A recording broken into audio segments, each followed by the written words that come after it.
Når hans arbejdsdag er lang, han står tidligt op om morgenen og går meget sent i seng.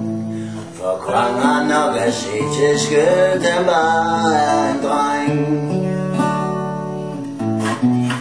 Hver morgen 4:15 går Kvang alene ned gennem tårnekrat og tisler til en bod ved flodens bred.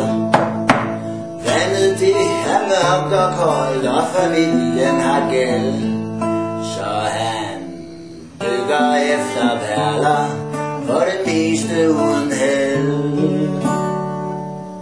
Så hvordan kan du dog sige, at du ikke er tilfreds, at din far er dum og din mor er sur, dine lektier giver dig stress. Du har alt hvad du skal bruge, du har tøj og flæskesteg. Der er 1000 børn i verden, der ville ønske det var dig. Kvang har ingen far mere, og hans mor er meget syg, så Kvang må tjene penge inde i den store by. Han står i larm og bilhus dagen lang i al slags vejr, og pusher sko på rige folk, men går selv i bare tær. Og når det så er weekend, så får han ingen lørdagslæg, nej.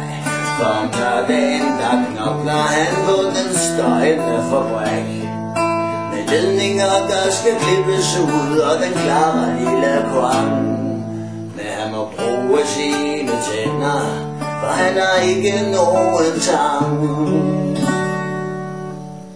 Så hvad fanden får til at tro, at jeg vil høre på dit brok, at du ikke kan lide din spinat og ikke holder med penge nok. Du har grillmad og Nintendo, du har tid til pjat og leg. Der er 1000 børn i verden, der ville ønske det var dig. Han er den ældste af en søsne flok på 10, så det er ham, der laver aftensmad, når dagen er forbi. Der er munden nok af mætte, det kan ofte være svært, så Kvang har købt en tube lin, som de sniffer til dessert.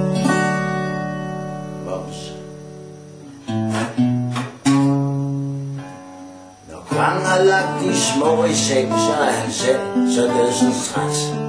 Men han må afsted til byen igen, selvom det er blevet nat. For han har i stævnebyde, som han planlagde i går. Og så her bliver den en smule lakrids med sin kæreste Harry Schulze, der er 45 år.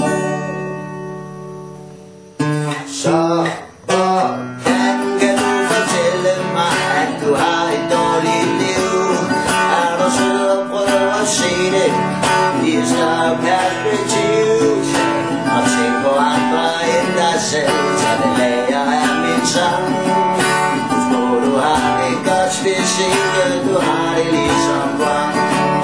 Husk på, du har det godt, hvis ikke du har det ligesom Kvang.